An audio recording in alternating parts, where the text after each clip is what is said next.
Greetings to everyone out there in the NoDQ galaxy. Welcome to NoDQ Live here on NoDQ.com and the YouTube channel, youtube.com/AaronRift.NoDQ. We are coming up very close to WrestleMania 34. The full card is almost complete. Make sure you stay tuned to NoDQ.com for the very latest. With that being said, let's get down to your questions from Twitter.com/AaronRift. First one today comes from @TimeToHunt1. Hey Aaron, assuming Daniel Bryan can stay healthy, how many years do you think he has left? Could you see this being a similar situation to Shawn Michaels where his second run was just as good, if not better, than his first? Time will tell. That is a very deep task for Daniel Bryan to have a second run that would be as great as his first run.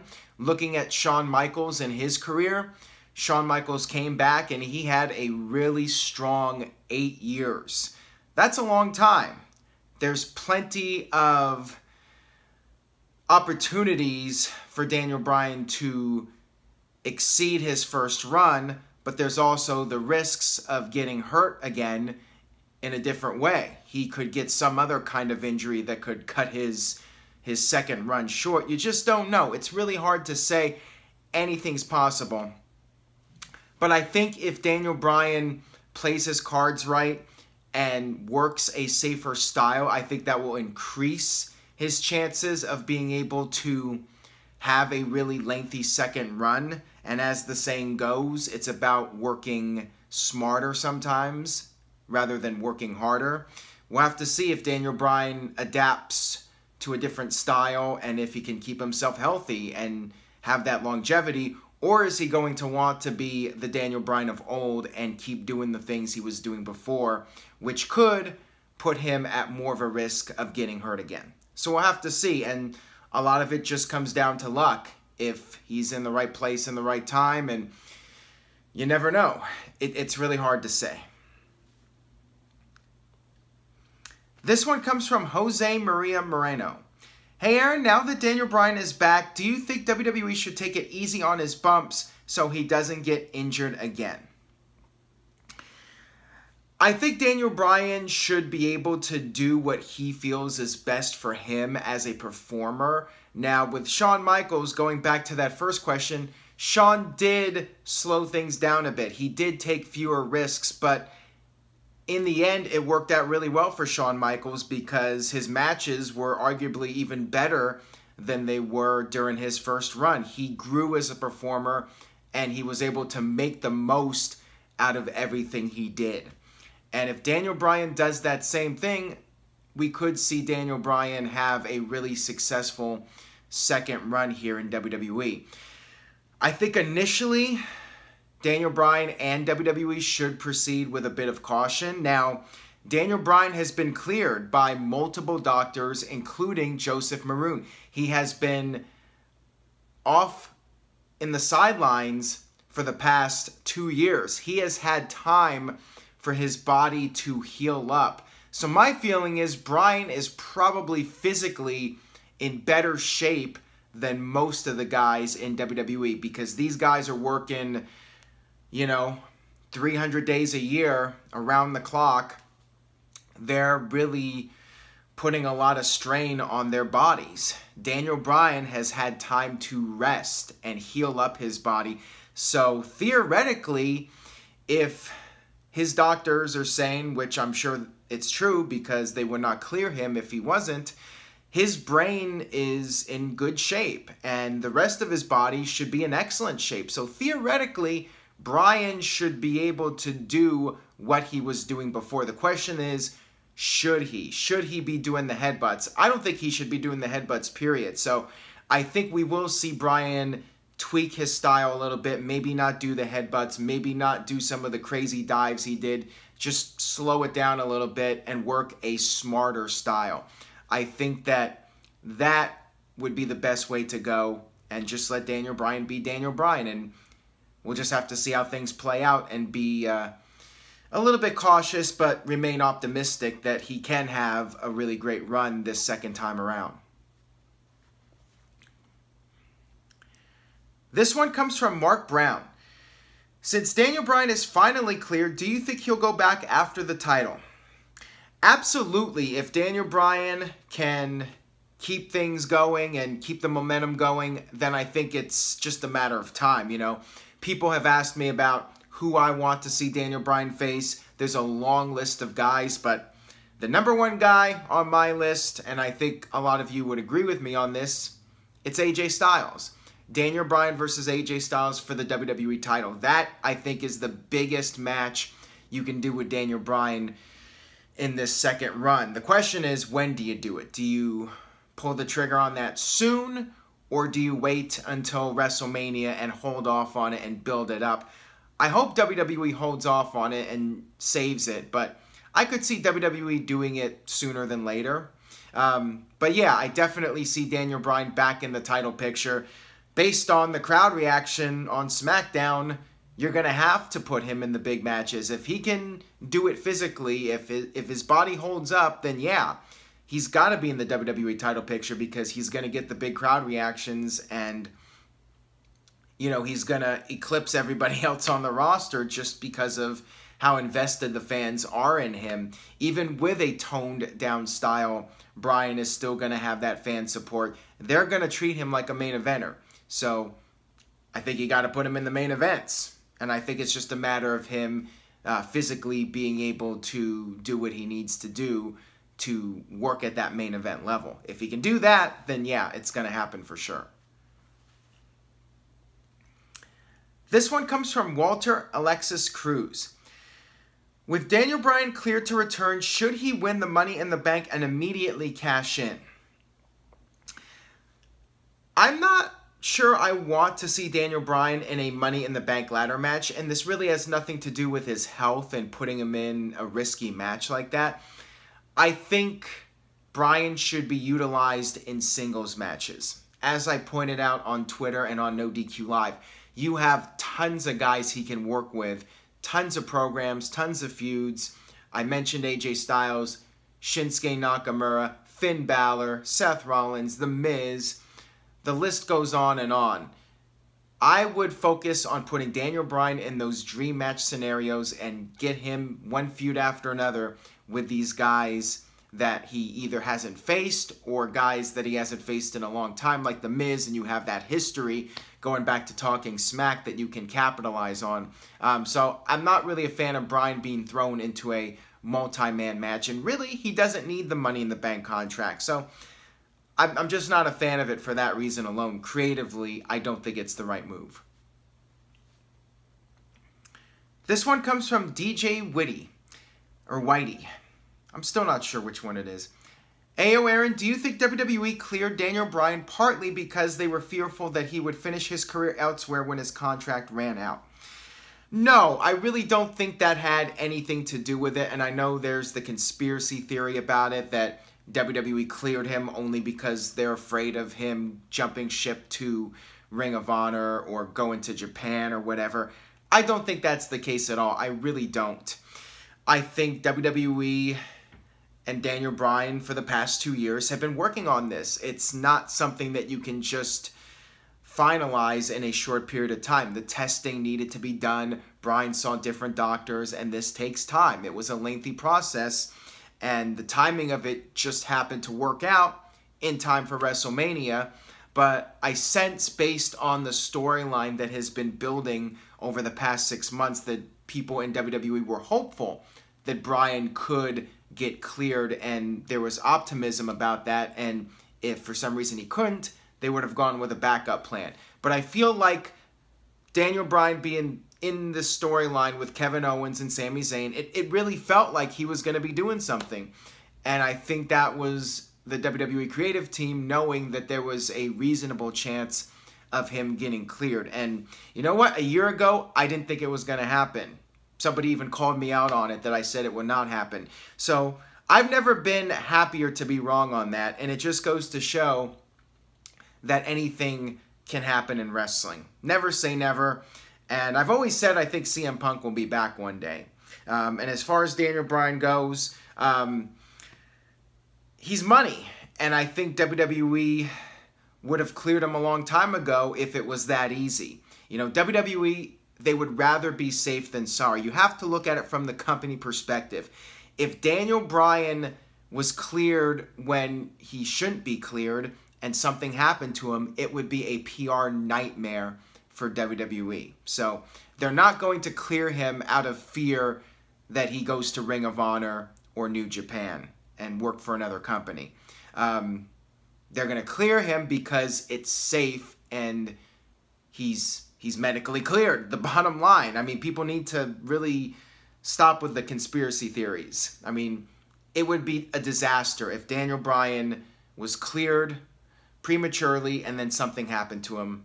It would be very, very bad for WWE. I cannot stress that enough.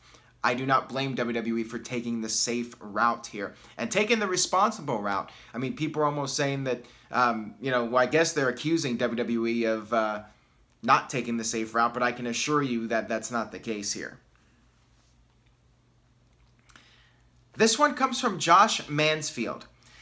Hey, Aaron, been a fan for years, first time asker. All right, well, thank you very much, Josh. I appreciate your support. Do you think the Undertaker-John Cena build is similar to Undertaker and Kane's build-up for WrestleMania 20? I honestly don't see Cena winning at this point. Yeah, I could see the similarities. You know, Kane calling out the Undertaker week after week and then finally gets the answer. It is very similar in that regard, and I like it. I like the slow build-up for this and the mystique of the Undertaker. You're not sure what he's going to do, if he's going to accept, and what's going to happen with this. So I do like it. It is a bit different in the sense that Kane was a full-fledged heel, and John Cena is obviously not a heel, but the fans boo him anyways. They do cheer him. I mean, Cena's not like Roman Reigns at this point. I feel like Cena does get a good reaction from some of the crowd at most events. And I think it is a bit of a similarity, the two storylines, and I don't see John Cena winning either. I really don't. I would be shocked because the whole point in Undertaker coming back, I mean, yeah, I guess he could lose to Cena, but I feel like the purpose in Undertaker coming back would be to end his career on a positive note. He lost last year at WrestleMania. He left his gear in the ring, and that was, you know, a downer for a lot of people. So if Undertaker's going to have one final match, I think people would like to see Undertaker go out on top in a victory, you know, doing the salute and everything in the ring, and a happy ending to his career. John Cena doesn't need the win, even though WWE has been doing this storyline where he's been struggling to get his spot at WrestleMania. He did beat AJ Styles, though, so it's not like he lost every single match. Got this one here from @JamboJovi5. With Randy Orton now becoming the 18th Grand Slam winner, do you see John Cena winning the IC Championship before his career ends? Possibly, but I think first things first. There's still that 17th world title for John Cena, and I think that's going to happen before he calls it a career. IC title, yeah, I think that would be icing on the cake, but I think the primary objective is for Cena to break Ric Flair's record. There's plenty of time, though. I don't think John Cena's retiring after this WrestleMania. I think he'll continue to do the part-time schedule, and I think he will go for the WWE title or the Universal title and win it and become that 17-time champion. And then after that, who knows? Depending on who the champion is. I mean, The Miz has pretty much been... He's pretty much owned the IC title over the past couple of years. But eventually, maybe there'll be a good opportunity to have Cena compete for that title and, you know, be another Grand Slam winner. But I don't think that's WWE's top priority right now. I think the top priority is Cena eventually becoming a 17-time world champion. Got this one here from ASG. You said before that Braun Strowman solo winning the tag team titles would devalue them, but considering that he overpowered far more men simultaneously gunning for him in the chamber and in the tag team battle royal, wouldn't that sort of win just be par for the course?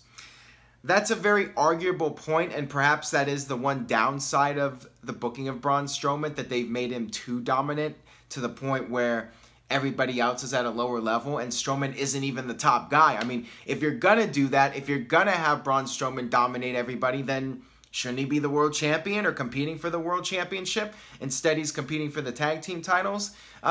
It just feels like WWE doesn't know what else to do with Strowman and just threw him in a match with the Bar. I'd like to see there be a challenge for Brock Lesnar, or excuse me, Braun Strowman.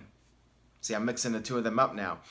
I'd like to see Strowman have a challenge, and I suggested the idea that Samoa Joe be Braun Strowman's partner. Strowman doesn't want a partner. Joe comes out, says he wants a spot at WrestleMania, so he's Strowman's partner, like it or not, and that creates friction between the two of them, and that can create some doubt for the WrestleMania match. You know, the Bar could take advantage of the fact that Strowman and Joe don't get along, and will that lead to the Bar being able to capitalize on it and retain the titles? I think that that would create a lot more doubt in the outcome of the match, and I think it would make for a good story. So I'd like to see something like that. Will it happen? I don't know. I mean, it appears that Strowman is going to have a partner. We did not see any reveal on Raw.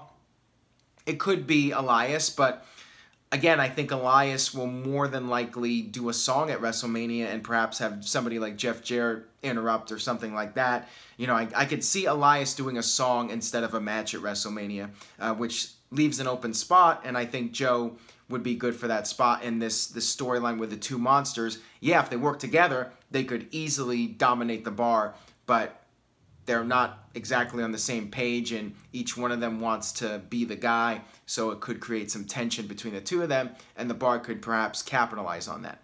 So that's what I would like to see personally. That's what I think would be the most effective storyline going into WrestleMania. Got this one here from Kyle Allen. Who would you have in the first ever 5-on-5 women's War Games match, Team 1 versus Team 2? I think I'd be down with a women's War Games match. I mean, WWE has done an Elimination Chamber, a Royal Rumble, Hell in a Cell, so the only thing left now, I think, is War Games. We already saw a women's Money in the Bank ladder match.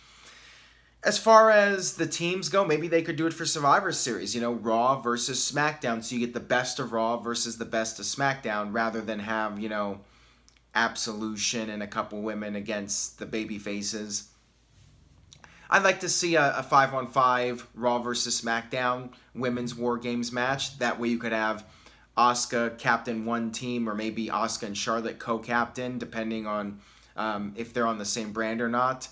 You can have Sasha Banks, Bayley, Becky Lynch, Naomi, all the top players in one match. Natalya, Carmella. I would put all the top women, the top 10, top 5 from Raw, top 5 from SmackDown. Put them in there and just let it be a classic. I mean, I think it would be a very entertaining match. So I say go for it. Survivor Series this year, if they're not doing the NXT War Games match, do it at Survivor Series. Although, are they going to do the 2 rings on a main roster pay-per-view? That remains to be seen. But I think there's a decent chance it'll happen at some point. This one comes from It's the Costanza. Got another one for you. Vince Russo says he won't ever write for WWE full-time anymore, but maybe part-time if they absolutely and desperately needed him. Do you think that that would help the current product, and why? I don't think so. Even though I have been a fan of some of the stuff Vince Russo has done over the years, and I feel like we need a shake-up with the creative part of WWE, I don't know if Russo's the solution. I do think Raw and SmackDown need to be faster-paced shows, and I think there needs to be more storylines and angles that people in real life can relate to, which we really don't see a lot. It's just too often it's one guy comes out, he's interrupted by a bunch of people, and then during the commercial break, a tag team match is made, and it follows a general formula. I'd like to see things shook up a bit. I'd like to see more creativity. The stuff Matt Hardy's doing, I'd like to see more of that. Characters doing some off-the-wall things and taking chances and doing some new type of matches, maybe outside the wrestling ring, kind of like the Ultimate Deletion this week. Stuff like that, just going outside the box a little bit. And I think you need to have fewer writers. But unfortunately, you know, if you're only going to have a few writers, those few writers are going to need to do more work. So I don't think a part-time gig with only a few writers would work out for somebody like Vince Russo. All right, that'll wrap it up for this edition of No DQ Video. Thank you all for watching today. I do appreciate your viewership and support. If you enjoyed this video, please share it with a friend. Go on social media, Twitter, Facebook, Instagram, any site that you go on. Let them know about No DQ Video, and I will see you guys next time.